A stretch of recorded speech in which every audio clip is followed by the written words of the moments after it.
Hey everybody, this is Rex Bear with Leak Project. It is April 28th, 2016. I'd like to thank you all for joining us this edition. And we're going to show you some updates on Nibiru, Planet X here in a minute. But first I'd just like to thank all of you that have helped contribute to this channel. I mean, within just a few months we've gotten to a membership base of over 20,000 subscribers. So we've reached out to over 2 million people now in just a short amount of time. And I think that's pretty cool. You guys should too, because the comments that you leave have an impact on the Leak Project. I mean, if they're important and they have substance, I do my best to respond to everybody that leaves a comment if it deserves it. And if I can't get back to somebody sometimes, just because often there's 600, 700, 800 comments in one day and I can't get back to everybody. But certainly do my best, and a lot of times we'll get guests on the show that you guys want on here, or people that reach out to us that actually listen to the Leak Project, and it's definitely been a fun ride along the way. Now, with that said, I am putting in approximately 12 hours a day into this project and doing about 7 days a week. Now, certain days I've got a career as well, folks, and it's an executive level position. But I'm going to hopefully get out of that and be able to do this exclusively, because I think it needs to be done exclusively. So I don't charge for memberships. We don't have a situation where if you want to listen to the whole show, you can listen to the first half for free, but you have to pay $10 a month to listen to the second part. So it's nice on occasion when people contribute to the show financially as well. And recently we had somebody that dropped $100 to the Leak Project. There's a little section on the YouTube channel that says help fund the Leak Project. They click there, and this morning when I logged on, I noticed somebody dropped us $100, and I appreciate that. Every little bit helps. The more money we get is going to be better for everybody, because we're going to be able to travel more, go on scene, get video footage of these events. Unfortunately, it does cost money to survive outside of your house, and if you want to own a home or even rent a little shack, you have to pay rent or a mortgage.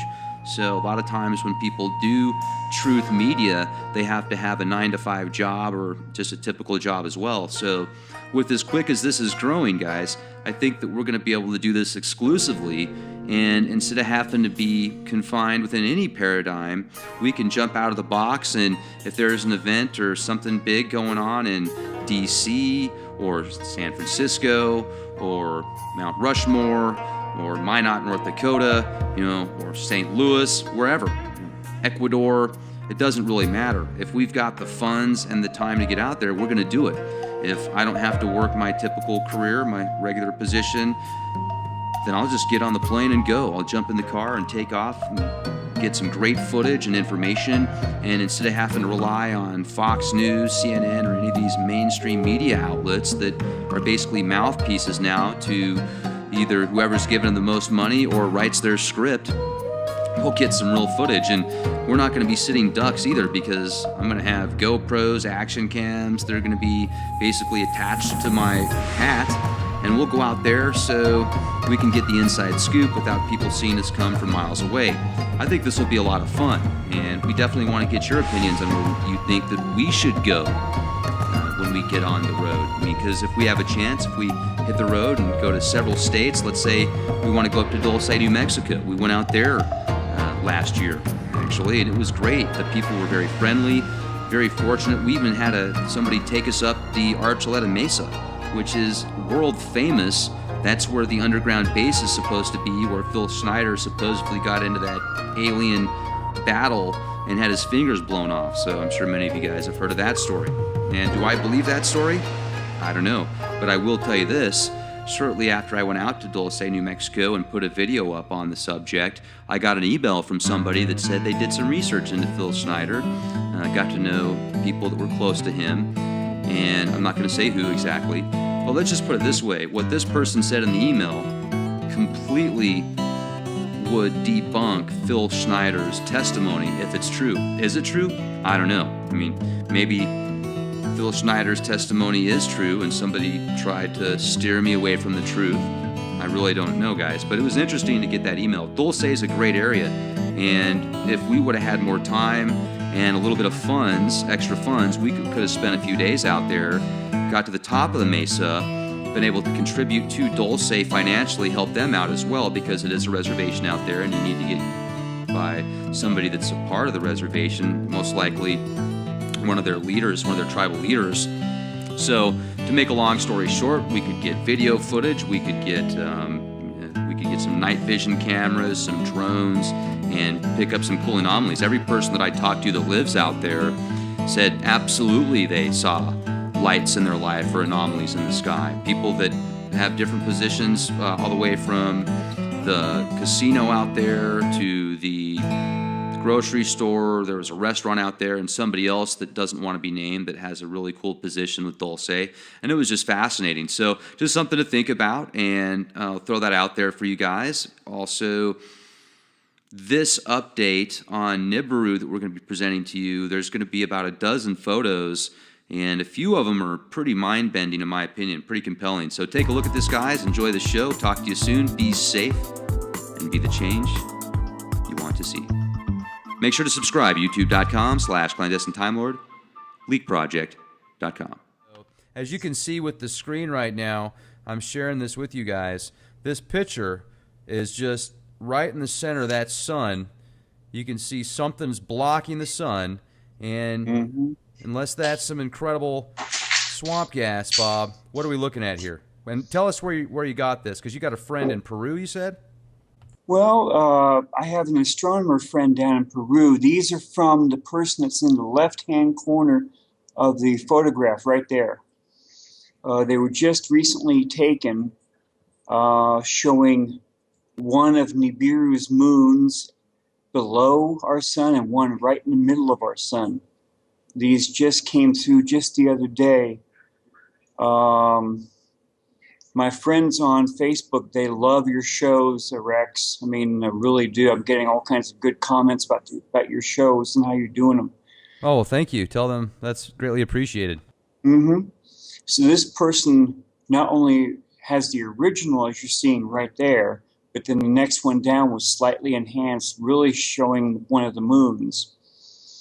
And then the one below it shows it inverted, where everything that's white becomes black, showing, yes, those things are really there. So there's that one. I couldn't make out exactly which one of the moons that was, since I have photographs. That's the Cosmic Pac-Man. Exactly. You can clearly see the green one right there in the middle, right in front of our sun. We've seen the green one several times. And there it is, a little bit more inverted, where you can clearly see the moon underneath. How big would you speculate that is, Bob? I have no idea. I wish I did. I wish I was an expert in this stuff, but I'm not. I have not gone to college on this stuff. I'm not going to even try to, because as soon as I try to step outside of my normal field, everyone, all of your listeners will know I'm acting out. And I don't want to portray that. Okay. This is from Sherry Tapscott Kelly.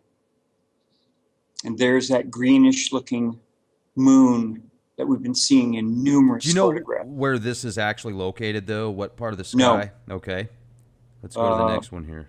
Like I've said before, a lot of people, this is this person taking personal photographs. If any of these photographs are taken off a web camera, the web camera normally is turned off or pushed down, where they don't show the sky anymore. Right. Now, we're going to go back up here. I just want to look at this again for a minute, because if you look at the background, you can see that it just looks like your typical day where there's the chemtrail haze. You know, you've got some typical, not a whole lot of chemtrails, but it looks like it's already dissipated and turned into that film. And then, you know, so yeah, I mean, that's a great shot. I'm telling you, if this isn't photoshopped, this is... As far as I know, they're not. I mean, as far as I don't know either. I mean, I'm agnostic to this, where I don't know. And certainly that's why we do these shows, and, you know, to find out and get to the truth. And, I mean, but that's a pretty cool right there in the center. I've never seen anything like that. No, these are relatively new ones. The first time any of these photographs are shown as photoshopped or faked, they would hang me out to dry without the clothesline. Now, this came from a Skycam, didn't it? This one right here? I'm not sure. A lot I of bet times you did. they just send me the pictures and they don't tell me where they're from. Okay. Talk to us about this one. This one was on the 25th as well, it looks like. And that same red one, that's the one we've seen in the skies over Mexico, seen it in the skies over Germany, over Italy. That's the one we call from the Holy Bible. It's called wormwood. Okay. From the ancient Egyptians, it's called the destroyer. The Hopi people know it as the red kachina. Okay. Now, these photographs from my friend Dawn Hull, she's up in Washington State, and she has a very expensive camera that sees in the infrared band. So these are huge red things. Otherwise, something that creates a lot of heat. That's why it's showing up as red in these images. And they're just huge and round. So Pacific Northwest, is this Oregon, Washington State? Washington, yes. Okay. And so he uses an infrared camera, you say? Yes. Okay. Looks like those are both the same there. I might have sent you the same thing. Sure. Sorry. No, that's fine. Now, this one, ooh, look at that. Right. That one was caught where it's almost invisible, but it's being seen. It's probably just, filtering through the haze or the chemtrails, whatever it's up in their skies. So a lot of people are seeing just that, and it's like, what is that? And that's because someone or something is trying to hide it from our views. If they could see that very clearly in the skies, everyone would be freaking out. Unless that's lens flare, it does kind of look like there's some crater type anomalies in it, If you look at that, it does. You can see these little pixelated areas here.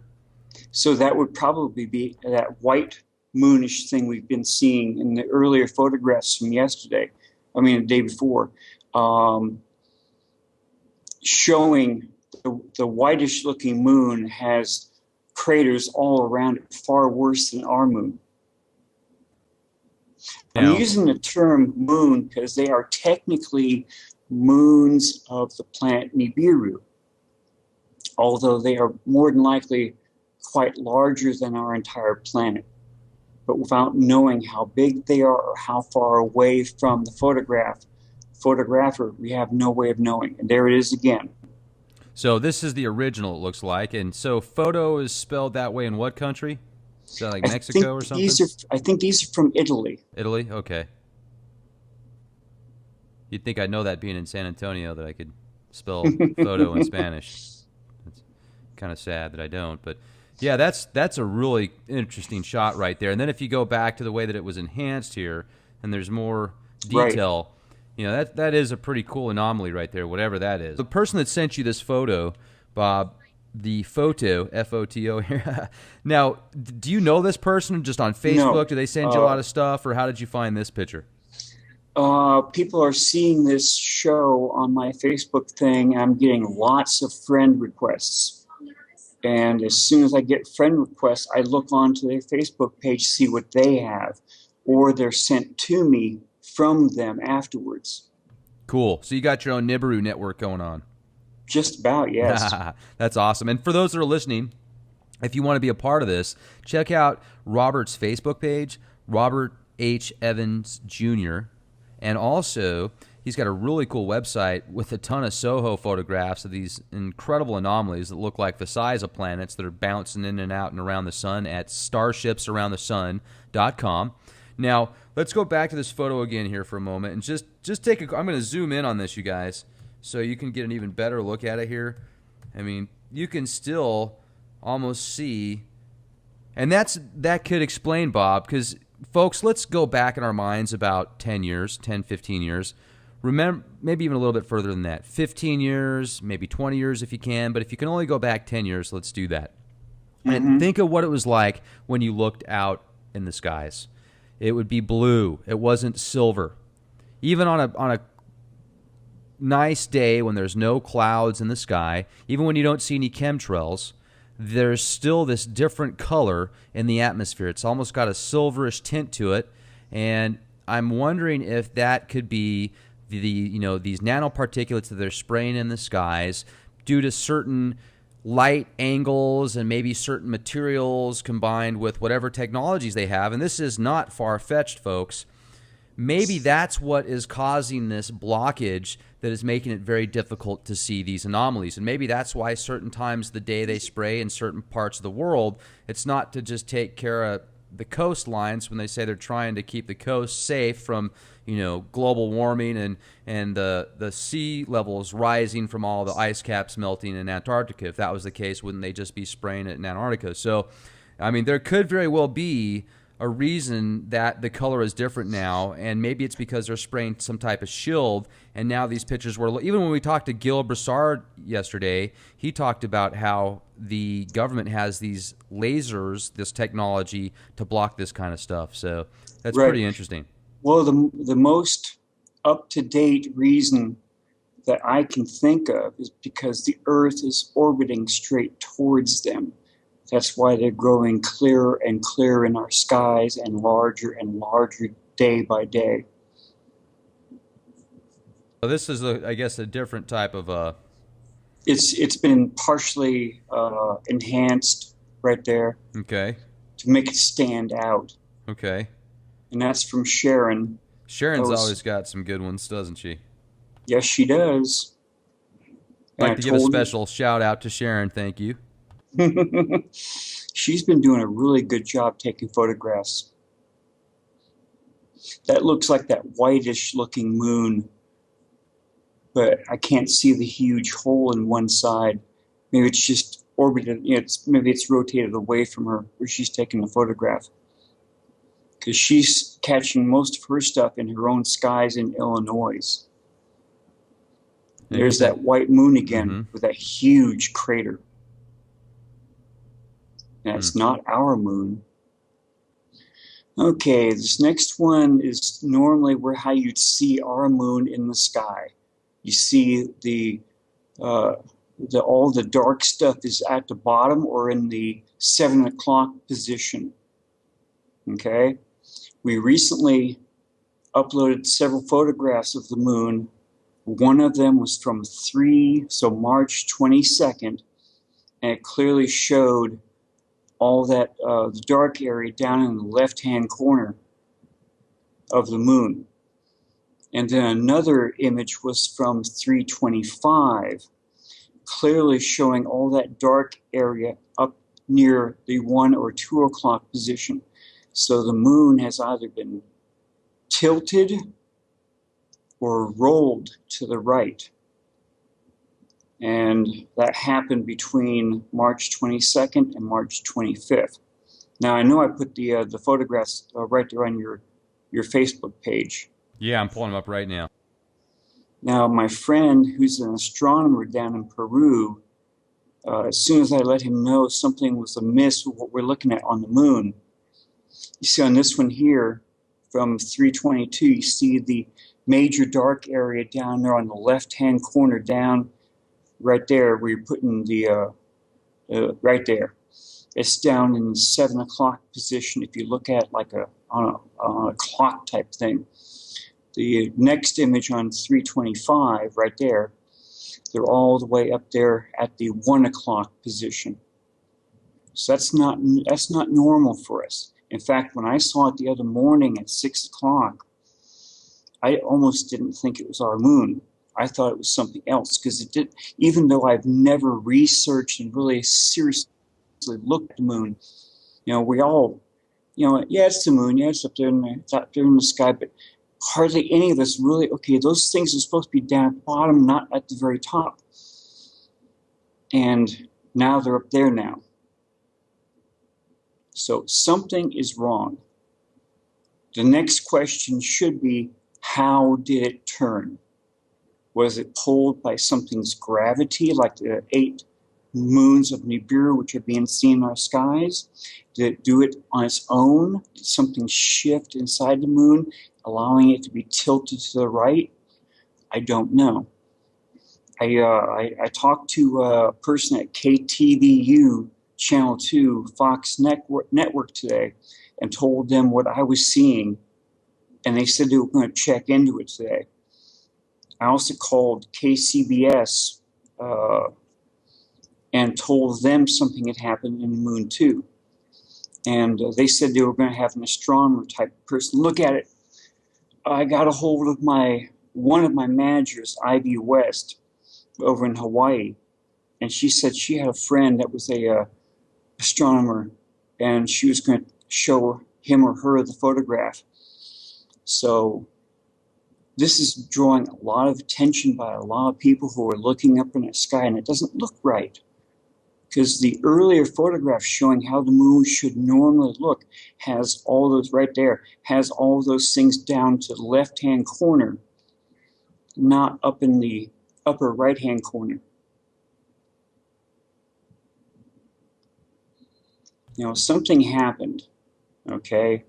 And, you know, see, we're seeing things in our skies now that humans have not seen for 3,600 years. So yes, we are all confused by this. Yes, we don't know what we're seeing in the sky. People down in Australia and New Zealand now are sending me photographs of what they're seeing in their skies right now. And I welcome all the photographs, as long as they're not photoshopped or faked. Because as soon as I try to post them and someone has been looking at these things, all the naysayers look at every single photograph I post.